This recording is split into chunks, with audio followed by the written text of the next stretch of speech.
In Jerusalem, the Knesset has dissolved itself for an October election that could end Benjamin Netanyahu's three-decade dominance, yet may change almost nothing about the political order that produced him. In Washington, a new poll shows Americans trusting Democrats over Republicans on the economy by 6 points, with inflation and the war in Iran now deciding November's midterms. Tonight, two elections, two reckonings, and the question of whether removing a leader is the same thing as changing a system. But let's begin in the Middle East, where an October 27th vote tests whether Netanyahu can survive the gravest crisis of his career. But as well, we'll explore the opposition that remains committed to the same security doctrine, meaning the border regional posture that may not actually be on the ballot. Across the Atlantic, a volatile US midterm electorate is connecting foreign conflict directly to their own cost of living, with gas prices driven by tensions in the Strait of Hormuz, shaking public confidence in the administration's economic record. I'm Hani Saif. Let's get in focus.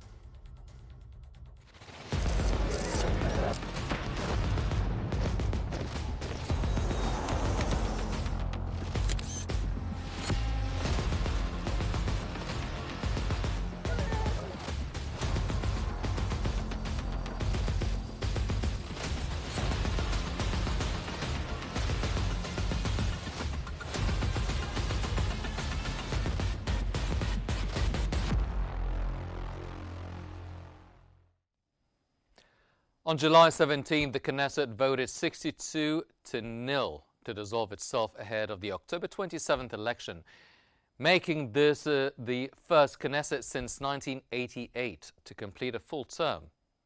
In a detailed analysis published this week by The Cradle, author Mohammed Al-Ayoubi argues that while his will be the first election since October 7th of 2023, shattered Israel's security doctrine and opened wars across Gaza, Lebanon and Iran, and it will test whether Netanyahu can actually survive the gravest crisis of his career.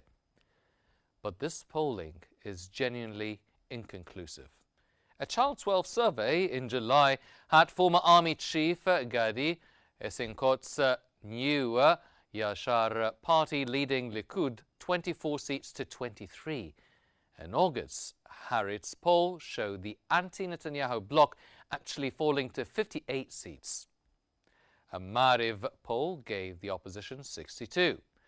The piece's core warning is that even a decisive anti-Netanyahu result may not produce a stable government, and that the opposition itself, from Eisenkot to Bennett to Lapid to Lieberman, remains fundamentally committed to the same military and regional posture that defines Netanyahu's own coalition.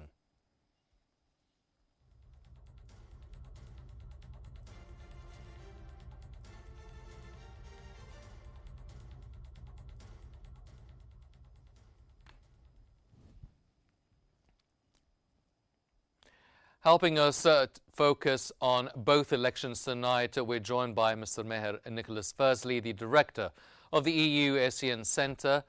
Mr. Fursley, welcome back to In Focus. Now, no bloc currently holds a workable majority despite the volatile polling. What does that tell us about the actual state of Israeli politics right now? Well, I think clearly it is divided, it is fractured. That is true. That is true. But at the same time, what is also true is that it's solidly on the right. So what I mean is that even the so-called moderate center-right rivals of Netanyahu are actually themselves quite nationalist. And so the scale has really shifted rightward. It's not something specifically Israeli. We have the same phenomenon in many countries, including, for example, Japan or France.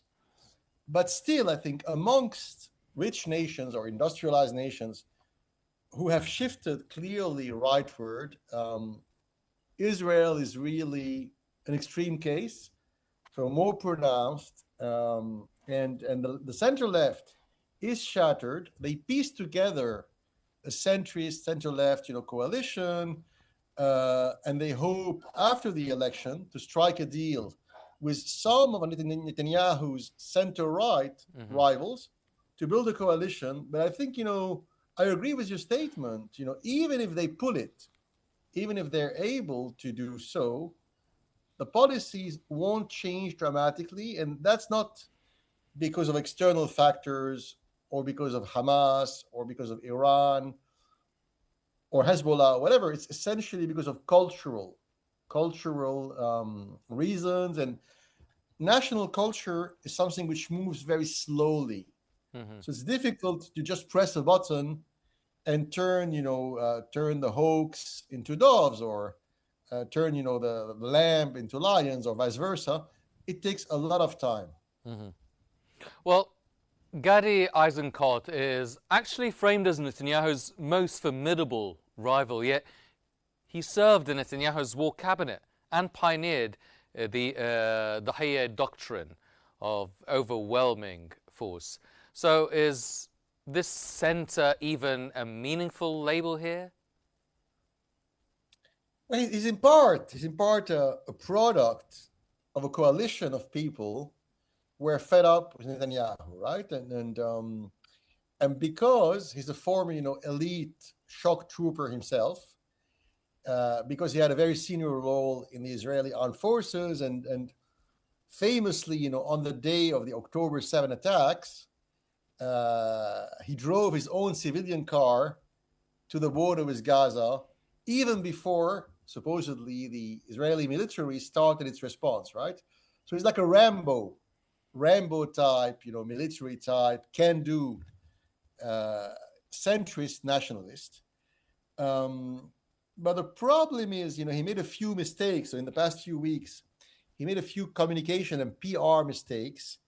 And at every turn, the small, public relation or communication faults were blown out of proportion by the Israeli right-wing press, and he was put on the defensive. So we'll see what happens. It's really the toss of a coin, right? As at this stage, it's really 50-50 or 50-50, as they say in the Middle East. But once again, even if Eisengot's new party, is number one, it won't be enough for him to form a government. So it will have to be, anyway, a centrist, center-right kind of coalition government.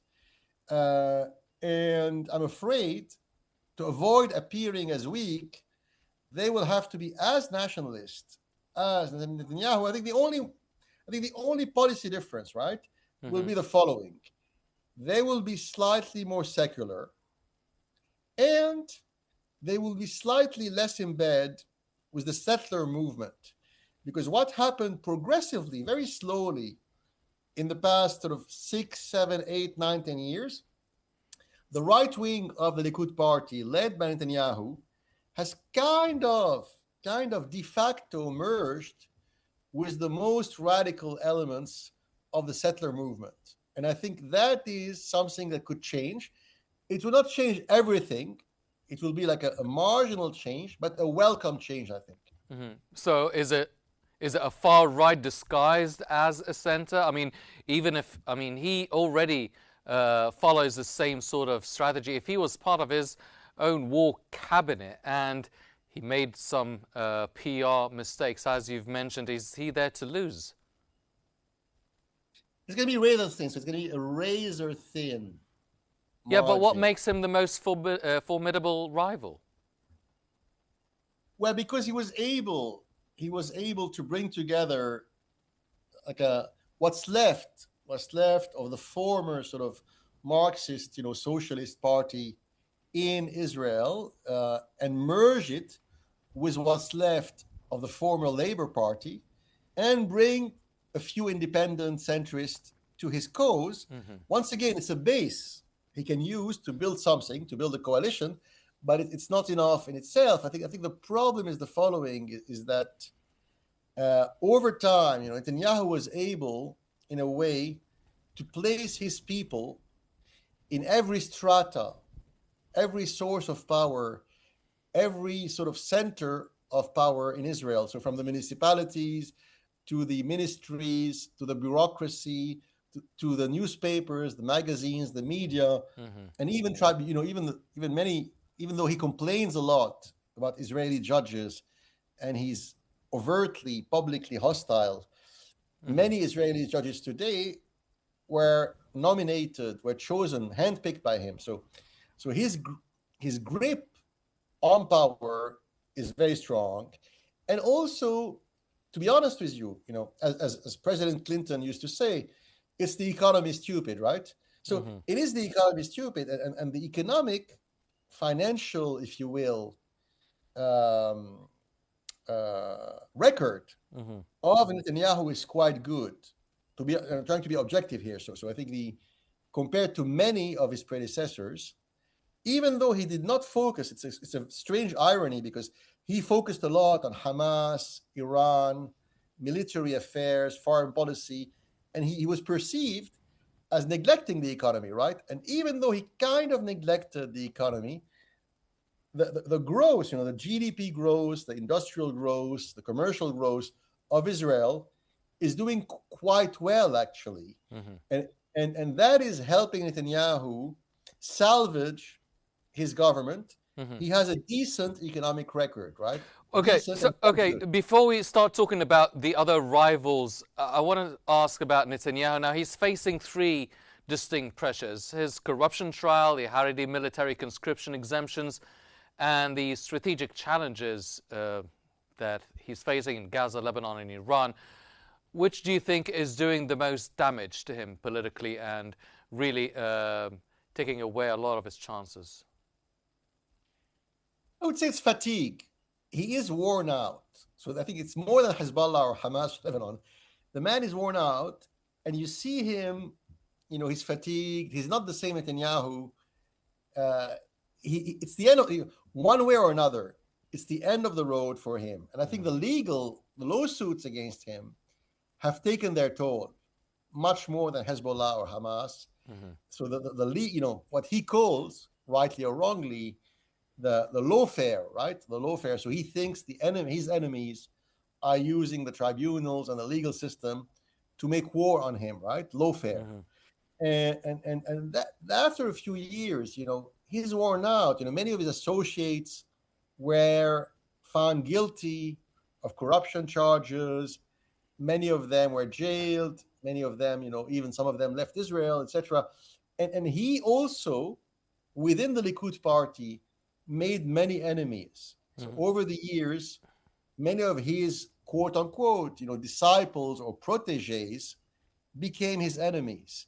And so he is isolated, I think, within the Likud party, even within the right wing of the Likud party. And it's a cruel irony. Even the settler movement, so even the right wing, Kahanist settler movement like Smotrich or Ben-Gvir, every now and then they insult him or they criticize him, even though they owe everything to him. And without him, they would not exist. So many of the creatures he created inside the Likud or in the Israeli far right, which are Netanyahu creations, the monsters he created are now autonomous. And they are hitting back and they're criticizing him openly. And so he is isolated and bitter. Yes, well, if we're going to talk about the Likud party, Eisenkot, who is Mizrahi and of Moroccan origin, has faced campaign jabs over his English from the Likud figures.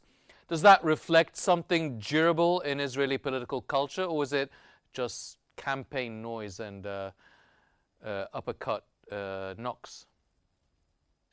So you see, the times they're changing, right? And so 15, 20, 30 years ago, the fact that some Likud party leaders close to Netanyahu uttered anti-Moroccan Jewish or anti-Oriental Jewish veiled racist, jokes, that would have cost him a lot, right? Let's remember that, the Likud, what we call the Likud, which was called initially the Herut al-Hurriya, the Herut party, and then it was rebranded as Likud for 25 years, nearly 30 years after the creation of Israel. it was a minority party, and he was ostracized, and he was insulted daily by the fine flower of Israeli intellectuals and journalists. And the reason why the Likud came to power initially in the late 70s was to a large extent thanks to the poor Moroccan Jewish, Iraqi Jewish, Oriental Jewish voters. They voted for the Likud. And so for a long time, the Likud leadership was very careful in public, at least in public, not to utter any racist, anti-Moroccan Jewish or Egyptian Jewish remark in public because they needed their votes.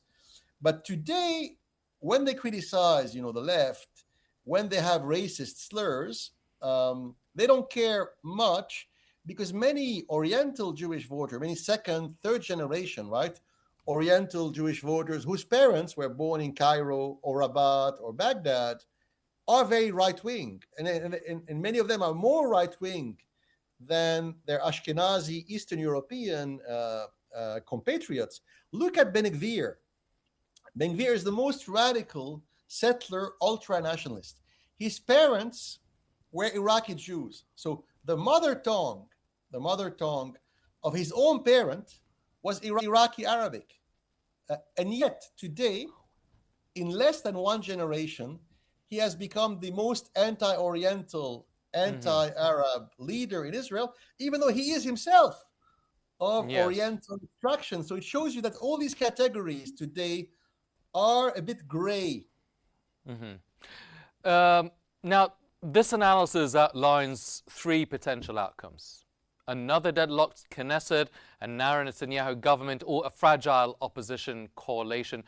Which to you seems the most likely? I mean, the whole piece concludes that the system that made his long rule possible is not on the ballot. So practically speaking, for Gaza, Lebanon, and Iran, it doesn't really matter who wins in the October elections. Yeah. When you have a razor-thin potentiality or outcome, then it becomes easy for outside or inside forces to tilt the balance, right? Because the balance is fragile and thin, right?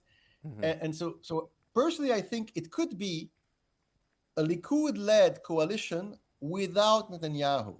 So it may well be centrist, center-right, independent MKs, building a new coalition with the Likud, but without Netanyahu. I think that is possibly an outcome, but something else can happen because it's rather thin statistically. Hezbollah or Hamas or Iran, or even worse, some elements of the Iranian regime or of Hezbollah manipulated by the Mossad or the Shin Bet, or some radical Palestinian fanatics funded by the Mossad or the Shin Bet, they could blow a bomb in a bus station in Tel Aviv. And then overnight, that margin, which is rather thin, could be very big. Because let's not forget, in the past, Hamas and the Iranian Khomeini regime and Hezbollah, they have helped Netanyahu, by blowing up bombs or lobbing rockets 1 week or 2 days before a key election. So that dance of Netanyahu and his so-called enemies, he's been playing that dance for 30 years. And his enemies, the frenemies, the brotherly enemies, his frenemies in Iran, Hezbollah, Hamas, they always seem to help him when the moment is right for him. So it's really very murky and very dirty. Well, we're only less than a month away to find out how this will be going. But Meher, please stay with us. We're going to look across the Atlantic to Washington, where a very different kind of electoral pressure is building.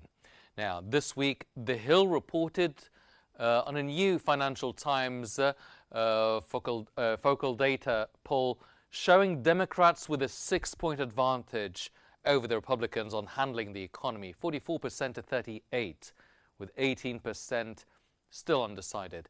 The economy now is the most single important to the midterms, cited by 29% of respondents, with a full 40% naming inflation and the cost of living as their most pressing concern.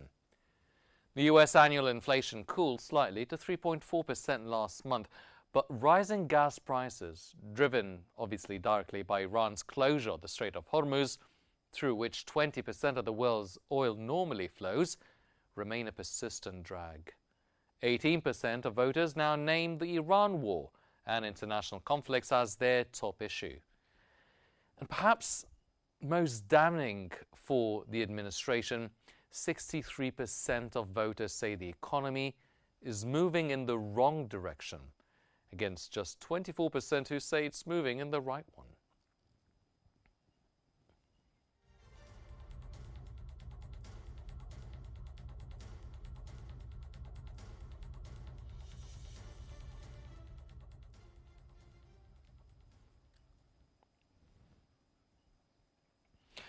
So, Meher, let's break this down. This 6-point Democratic lead on the economy is notable given the traditional Republican strength on this issue. What does that shift signal? Well, in a cruel and ironic way, it brings us back to the year 1991, 1992, the first Gulf War, right? And the first Gulf War was when George Bush, the father, was president. And there was a young governor from the Midwest, named William Jefferson Clinton, Bill Clinton, and he used the following argument in the primaries and then against President Bush: it's the economy, stupid. And it was a paradox back then, because back then and even today, the Republicans have the reputation of being better at running the economy. And the Democrats have the reputation of spending too much money, of being bureaucrats, of overstaffing the government, and thus not being good for the economy. It's a cliche, but many voters, including centrist and independent voters. And what makes or breaks an election is very often the middle ground. These independent, centrist, undecided voters, they are the one who can pivot an election one way or another. And these guys tend to give a bit more credit to the Republicans for, managerial, economic, managerial, financial skills, right? Yes. And to be honest with you, the economic, if you will, the economic record of the Joe Biden White House was a disaster, right? And so many people voted for Trump thinking that he would focus on the economy, and he did not do that, to be honest with you. So I think that's a problem, because here we have a broken promise. So many Republican and independent voters, including, by the way, many Hispanic voters and many Arab and Muslim voters in Michigan, in Missouri, in Texas, in California, many Hispanics and Arab and Middle Eastern voters, they voted for the first time massively for the Republican candidate 2 years ago, because Trump promised them to focus on good-paying jobs, right? Bringing jobs back to America, focusing on the economy. He did not do that, right? Especially in the past 6 months. In the past 6 months, he has focused all his time and energy on Iran, Israel, Turkestan, Central Asia, not the U.S. economy. Yes, but the Democrats can just throw in the numbers saying headline inflation slowed to 3.4%. But 40% of the voters still rate inflation as their top anxiety. So why isn't that? It is a modest slowdown, but why is it not reassuring voters? Because there's a saving grace. The saving grace for Trump is in the primaries in the past 2, 3, 4, 5, 6 weeks. Many of the winners in the primaries were from the left wing of the Democratic Party, right? So, including in Michigan, Abdurrahman al-Sayed, right? But not only Abdurrahman al-Sayed in Michigan, even in New York, the current mayor of New York, he calls himself a socialist. For the first time in the history of New York City, the financial capital of the world, the mayor himself calls himself a Marxist. What does it mean?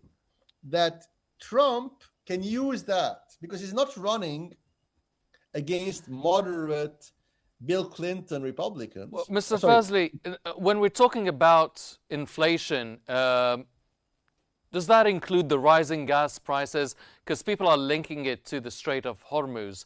yeah, of How course. unusual then is it for the foreign military actions to just immediately impact domestic economic views like this? I mean, is this cancelling Yeah, out what's happening, the oil that's coming in from Venezuela? yeah. Is it cancelling the No, no, no. tariffs that have been thrown around globally?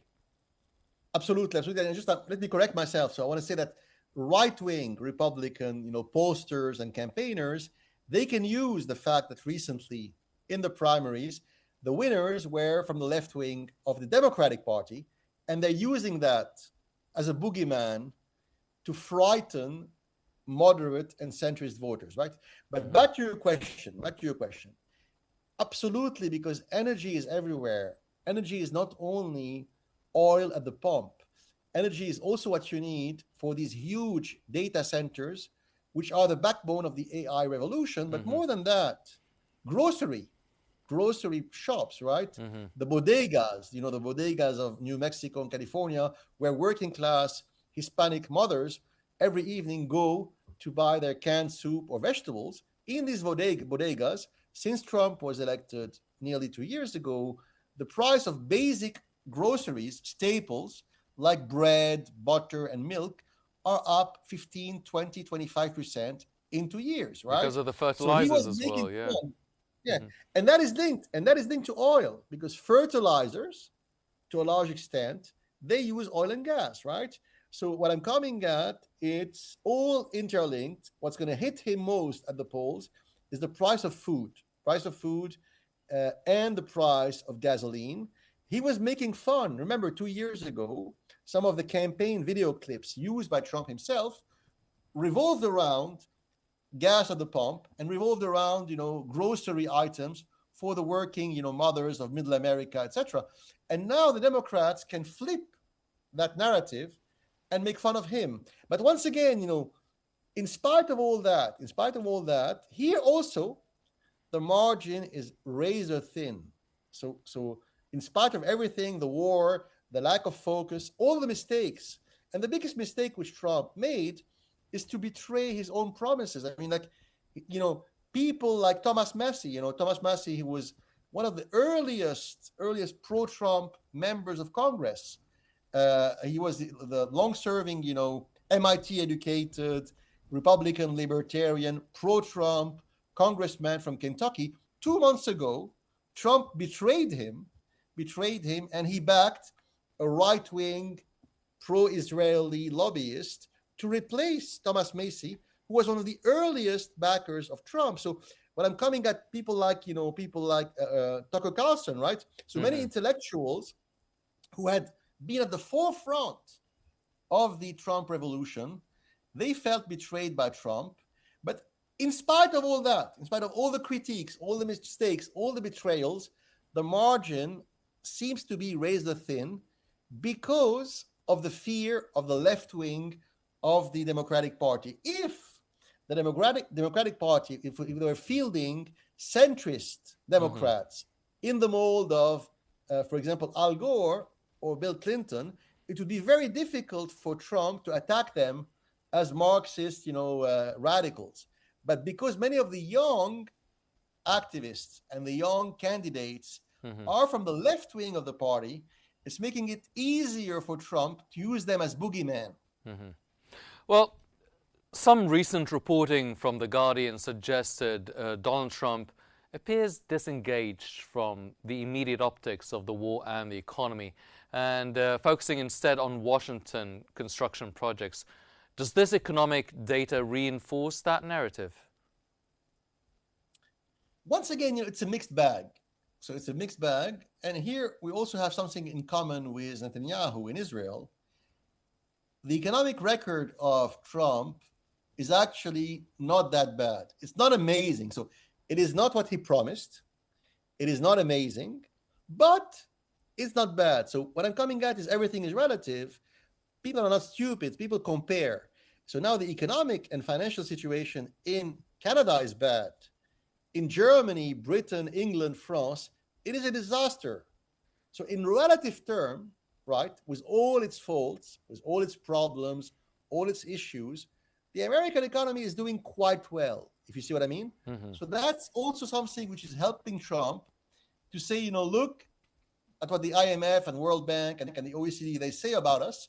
They say we are doing much better than our rivals. So that's an argument Trump can use. The AI revolution hasn't destroyed many jobs yet.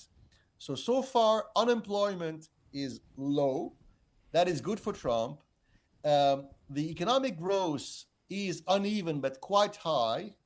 So I think, all in all, it's quite good. So if we go back to, William Jefferson's Clinton 1991 jibe, it's the economy is stupid. If it's the economy is stupid, Trump is doing okay. One more thing about Trump, with all the mistakes he made and all his faults, he refused to accept the idea of a ground troop invasion of Iran. Unlike what the neocon war party in Washington was pushing him to, unlike what people like Pete Hegseth or Lindsey Graham wanted, or Benjamin Netanyahu wanted, he refused to send ground troops into Iran. So, America has been at war for 6 months, but only 24 or 26 or 27 US soldiers died in the past 6 months. Compare and contrast to the 15,000 who died during the Second Gulf War when George W. Bush and Dick Cheney were in the White House. So, his record is not great. He made mistakes. It's not fabulous, but it's kind of okay. Yes, well, that's why then the poll is carrying a 2.9-point margin of error, which places the 6-point Democratic League just outside it. So how cautiously should both parties interpret this margin? Very cautiously, but you are right. The dynamic, the short, medium term statistical dynamic we get from pollsters every day, because America invented modern political and marketing polling. It's amazing the degree of sophistication which American pollsters have. It's mind-blowing the beauty of and the refinement that they have. So we have polls, like sometimes we have 20 or 15 poll results per day, right? Or more. So the dynamics of these polls, which come every day, is not good for Trump. It is quite good for most Democrat candidates in most states. That is a fact. But we're still in that narrow margin. So we still have two months. We still have 2 months. So if that trend perpetuates itself, so if you can extrapolate that short-term trend and say, okay, we're going to see the same polling results day in, day out for the next 5, 6, 7 weeks, then yes, Trump is going to be in trouble, lots of trouble. It would be his interest to close the sort of Arabian Gulf War adventure. But well, one final question, because we're running out of time. 63% of the voters actually feel the country is moving in the wrong direction. And historically, how predictive is that metric for midterm results? I mean, talking about inflation, between inflation, war fatigue, and the strong wrong direction majority, is the economy just the root cause of the voter dissatisfaction, or do you feel maybe it's a general sign of a broader systemic frustration? I would say the problem is the lack of focus. And Trump won because many voters, including working class, left-wing voters, thought that he was very focused. They believed that unlike the Democrats, or unlike Macron or Ursula von der Leyen, who were spending time on war with Russia or Siberia, Trump was a businessman after all. He was an MBA, Princeton MBA, New York businessman. He would focus on the economy, and he did not. So people think that in the past 6 months, Trump lost focus. And as long as we have a war in the Gulf, that perception that the man is losing focus, he's not spending time and energy on the economy, that's going to hurt him at the polls, yes. If he can close close the Iran war quickly and at least show, at least prove, verbally in the media that he's caring more now on the economy, on reviving, on jumpstarting the Yes. economic growth engine, he can win. But as long as the wound, the wound of the Persian Gulf is open, that wound will fester, and voters in their mind, they will link it to inflation and the lack of job opportunities back home in America. Meher, thank you very much for connecting these dots so clearly. Now, tonight's two segments on opposite sides of the world point towards the same uncomfortable truth.